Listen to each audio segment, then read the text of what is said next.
Selamat pagi semuanya, semoga masih sehat semua. Pagi ini kita akan melanjutkan pembelajaran matematika ya. Untuk yang kemarin kita sudah masih tentang limit, untuk yang kemarin kan sudah membahas tentang konsep limit, kemudian membahas sifat-sifat limit, kemudian sudah membahas tentang menyelesaikan limit menggunakan faktorisasi. Nah, untuk hari ini kita akan melanjutkan materi selanjutnya, yaitu menyelesaikan limit dengan cara mengalihkan dengan akar sekawan. Kemarin kan sudah kita ketahui bahwa limit itu ada bentuk-bentuk yang tidak tentu.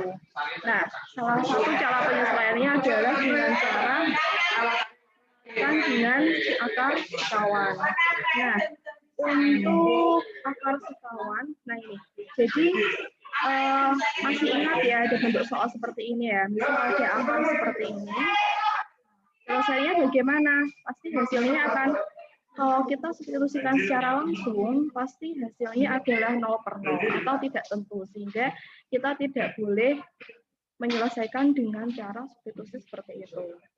Nah, karena itu kita bisa menggunakan faktoran atau kita bisa menggunakan akar sekawan ini. Tetapi kalau untuk soal yang seperti ini, menggunakan metode pemfaktoran itu pasti akan sangat sulit karena kalian harus mencari faktor dari suatu akar. Itu kan sangat menyulitkan ya.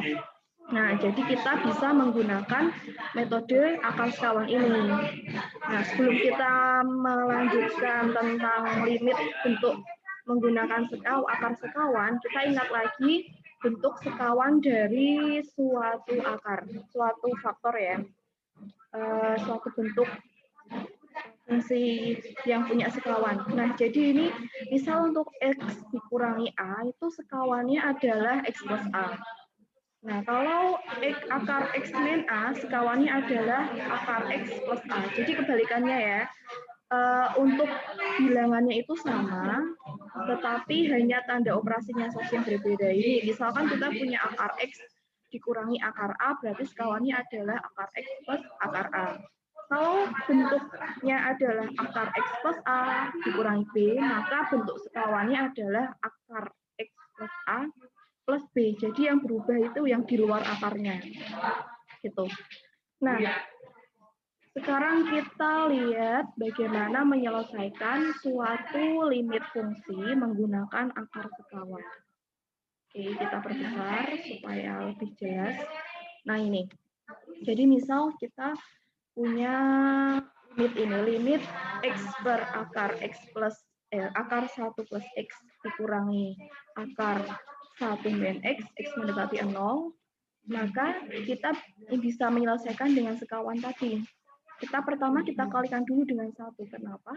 Karena untuk setiap bilangan yang dikali 1 pasti adalah bilangan itu sendiri. Ya kan? Nah, kemudian 1 itu, masih ingat ya, kalau sekawan itu 1 itu kan bisa diubah ke bentuk A per A atau bilangan yang dibagi dengan bilangan itu sendiri ya kan. Berarti kalau kita kalikan dengan sekawannya ini penyebutnya akar 1 plus X dikurangi akar 1 min X, kita cari sekawannya ini, berarti kita peroleh sekawannya adalah akar 1 plus X ditambah akar 1 min X. Nah, supaya nilainya sama dengan 1, maka kita harus bagi dengan bilangan yang sama, sehingga sekawannya penyebutnya ini dibagi dengan sekawannya penyebutnya ini. Lalu apa yang kita lakukan? Nah, kita kalikan. Nah, jadi kita kalikan.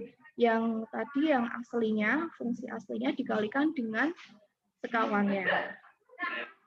Kita kalikan, yang kita kalikan atas dikali atas, penyebut dikali pembilang dikali pembilang, kemudian penyebutnya dikali penyebut. Nah, kenapa asiknya kita menggunakan sekawan adalah kita bisa langsung menemukan ini ya, hasil perkaliannya. Jadi kita tidak perlu mencari menjadarkan suatu akarnya, tapi kalau dia akar maka akarnya bisa langsung hilang ya kan.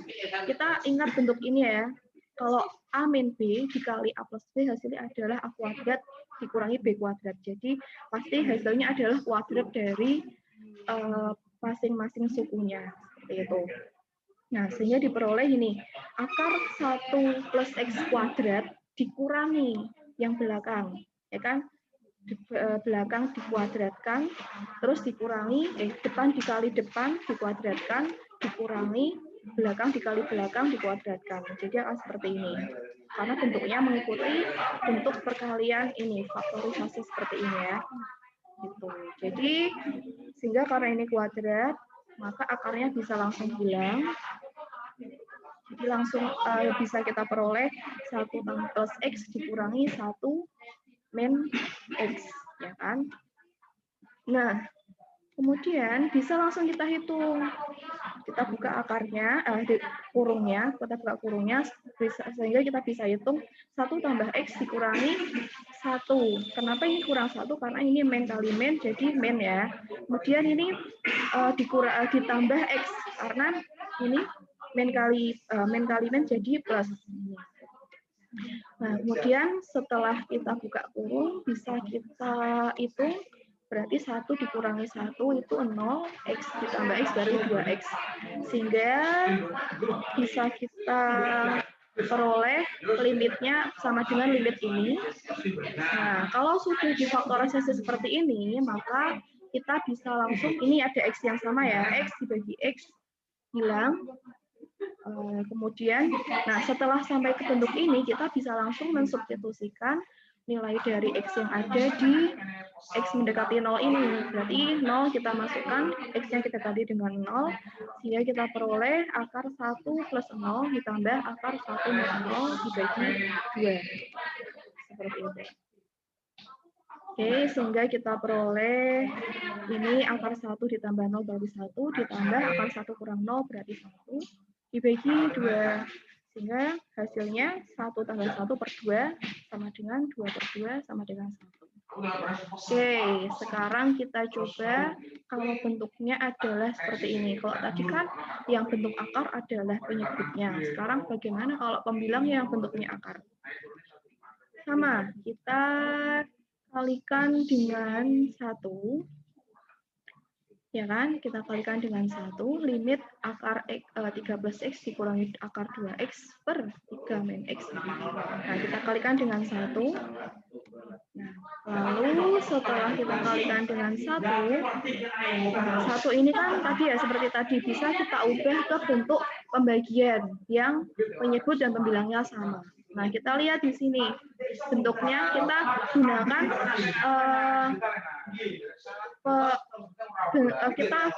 kita cari sekawan dari yang bentuknya akar ini. Sekawannya tadi akar 3 plus X min akar 2X adalah ini, akar 3 plus X min. Maaf, ini seharusnya penjumlahan ya. Ini harusnya penjumlahan ini. Ya, maaf, ini seharusnya penjumlahan, ini plus ya harusnya ya. Ini plus, bukan min ya. Jadi kalau kalian kalikan, nanti akan diperoleh berarti kuadrat dari yang pertama dikurangi kuadrat dari yang kedua. Oh, ini langsung dikalikan, berarti akarnya langsung hilang. Berarti kemudian dibagi 3 min X. Nah, ini jadi penjumlahan ya. Harusnya memang penjumlahan ini. Ini ada kesalahan sedikit, nanti saya ubah. Nah, kemudian yang atas bisa kita hitung 3 plus X dikurangi 2X, berarti hasilnya adalah 3 min X. Ya kan? Oh, ternyata ada yang bisa dibagi. Berarti 3 min X dibagi 3 min X, habis kan? Nah, berarti yang tersisa adalah 1 per akar 3 plus X ditambah plus 2X di sini. Baru kita substitusikan nilai X mendekati 3-nya, kita ganti X-nya dengan 3. Nah, baru, oh ya, ini catatan sedikit ya. Ini kalau misalkan nilai X-nya belum disubstitusikan, berarti kalian harus menuliskan limitnya, ini masih ada. Nah, baru setelah disubstitusikan, baru ini limitnya hilang. Gitu. Nah, kemudian ini setelah disubstitusikan bisa kita hitung, berarti 1 per 3 plus 3 ditambah 1 per, ditambah akar 2 kali 3, berarti 1 per akar 6 ditambah akar 6. Oke, jadi ada 1 per 2 akar 6 ya. Nah, ingat kalau bentuknya seperti ini, ini bentuknya kan tidak rasional, berarti kita kalikan dengan sekawannya juga. Sekawannya akar 6 adalah akar 6 sendiri, berarti dikali akar 6 per akar 6. Konsepnya seperti tadi, mengalikan dengan sekawannya. Nah, jadi kita kalikan 1 kali akar 6 berarti akar 6, ini 2 akar 6 dikali akar 6 berarti 12. Gitu. Nah ini, jadi ada catatan sedikit, tidak semua limit bentuk akar itu diselesaikan dengan mengalihkan akar sekawan. Nah, jadi sebelum menyelesaikan limit, itu harus dicoba dulu, bisa jadi memang menggunakan substitusi itu bisa. Nah, kalau menggunakan substitusi itu tidak bisa, baru kita menggunakan akar sekawan. Khawatirnya nanti kalau kalian tidak coba dulu malah nanti jawabannya salah, 0 per 0. Malah salah ya. Oke, nah ini ada sedikit soal penerapan dari limit menggunakan sekawan. Jadi sebuah lempengan logam yang dipanaskan akan memuai dengan pertambahan luas sebagai fungsi waktu. Fungsi waktunya seperti ini. Ini kuadrat ya, 0,36 T kuadrat ditambah 0,6 T. Kecepatannya berubah, kecepatan perubahan luas lempeng logam tersebut pada T menit dirumuskan dengan V itu sama dengan limit ini, Ft dikurangi Ft1 dibagi T min T1. Tentukan kecepatan perubahan luas lempengan logam pada saat T sama dengan 5. Nah ini, jadi kalau FT kan sekian, ya kan? Sedangkan kalau FT 5 itu jadinya 15. Nah, jadi T1-nya di sini bukan T-nya menjadi 1, tapi di sini adalah T yang diketahui. Nah, jadi berarti untuk FT-nya tetap dengan fungsi yang tadi, kemudian untuk FT1-nya adalah kita ganti dengan nilai FT5 ini. Nah, berarti kalau kita masukkan ke rumus kecepatan tadi, V-nya kan tadi FT, limit FT dikurangi FT1 dibagi T min T1. T-nya T mendekati 1. Berarti kita masukkan FT1 tadi persamaannya ya, ini 0,36 T kuadrat ditambah 0,6 T dikurangi. FT1-nya tadi kan diketahui 12 di sini. Nah, berarti kita ganti di sini dengan 12. Dibagi T min T1. T min T1. T1-nya berapa? T1-nya tadi adalah ini, 5. Berarti di sini diganti 5. Begitu, T-nya di sini mendekati T1, berarti mendekati 5 ya. Nah, baru kita gunakan faktorisasi. Kita cari faktor yang sama, seperti ini.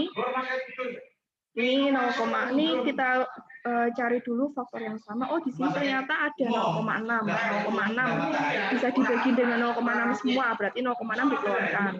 Berarti kalau dibagi 0,6-nya sudah keluar, berarti di sini tinggal 0,6 T kuadrat tambah T dikurangi 20. Nah, ini bisa difaktorisasikan menjadi 0,6 T ditambah 4 dikali T kurangi 5. Nah, ini T kurangi 5 bisa dibagi atau disederhanakan dengan yang bawahnya, dengan penyebutnya ya. Sehingga kita peroleh 0,6 dikali 0,6 T ditambah 4. Nah, baru setelah kita faktorisasikan seperti tadi, kita bagi dengan penyebutnya, kita substitusikan nilai T-nya, T mendekati 5 ke T-nya. Nah, baru ini ya, limitnya baru hilang. Kalau tadi sebelum disubstitusikan, tulisan limitnya harus tetap dituliskan. Oke, berarti kita tinggal hitung 0,6 dikali 0,6 kali 5, ini T-nya tadi yang sudah disubstitusikan, ditambah 4. Nah, kita peroleh 0,6 dalam kurung 3 plus 4, berarti 7. 0,6 kali 7 berarti 4,2. Berarti jadi perubahan kecepatan luas lempengan logam itu adalah 4,2 cm persegi per menit. Oke, ini juga ada sedikit soal lagi. Nah, sebuah mobil yang bergerak dengan kelajuan. Oke, nanti mungkin kalian bisa pelajari sendiri yang ini ya. Nah, oke, kita langsung saja. Nah, tapi tapi sepertinya dibahas juga tidak apa-apa. Oke, kita bahas dulu sedikit.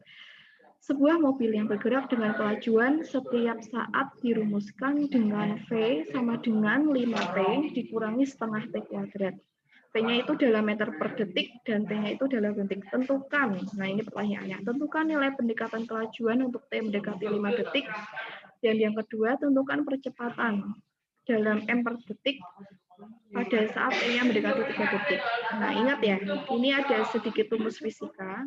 Rumusnya kan kalau percepatan kan perubahan kelajuan atau delta V per delta T. Nah, jadi kalau untuk mencari kita mencari ini dulu tadi. Sebelum mencari percepatan, kita harus mencari dulu kelajuannya. Kelajuannya pada saat titik itu tuh berapa? Nah, kita gunakan tadi limit VT, itu kan T-nya mendekati 5. Berarti kita tinggal substitusikan. Kalau bisa disubstitusikan, berarti substitusikan dulu. Kalau disubstitusikan tidak bisa, baru kita menggunakan metode yang lain seperti yang faktorisasi atau ini mengalihkan dengan sekawan. Nah, ternyata dengan substitusikan sudah ketemu limit VT T-nya mendekati 5 adalah 12,5. Nah, baru kita hitung ininya percepatannya. Percepatan itu kan tadi perubahan kelajuan dibagi perubahan waktu atau delta V per delta T. Jadi limitnya adalah VT atau fungsi awalnya dikurangi VT1 sama seperti yang tadi ya, VT1 berarti kalau T-nya itu 3, berarti di sini V-nya V3. Dan T-nya diganti dengan 3 T1-nya. Oke, sama seperti tadi. Kita faktorisasikan seperti ini. Nah, ini ada yang faktor yang sama, berarti kita keluarkan. Ternyata semuanya bisa dibagi dengan setengah, jadi kita keluarkan setengahnya. Sehingga diperoleh 10T dikurangi T kuadrat dikurangi 12 dibagi T min 3. Nah, di sini ternyata masih bisa difaktorisasikan lagi, sehingga diperoleh negatif T kuadrat. Negatif T ini harusnya. Ini negatif T, ini T-nya kuadratnya nggak ada. Negatif T ditambah 7 dikali T min 3 per T min 3. Nah, jadi diperoleh hasilnya adalah seperti ini. Dan nilai limitnya adalah, nilai percepatannya adalah 2. Jadi percepatannya adalah 2. Seperti itu. Nah, ini tapi untuk soal-soal yang terakhir ini contoh saja ya. Jadi contoh penerapan dari limit di kehidupan soalnya di fisika. Nah, untuk tugas kalian, nanti untuk latihan silakan kalian bisa mengerjakan soal ini. Ini ada 10 soal. Untuk pengerjaannya nanti saya berikan waktu 1 minggu.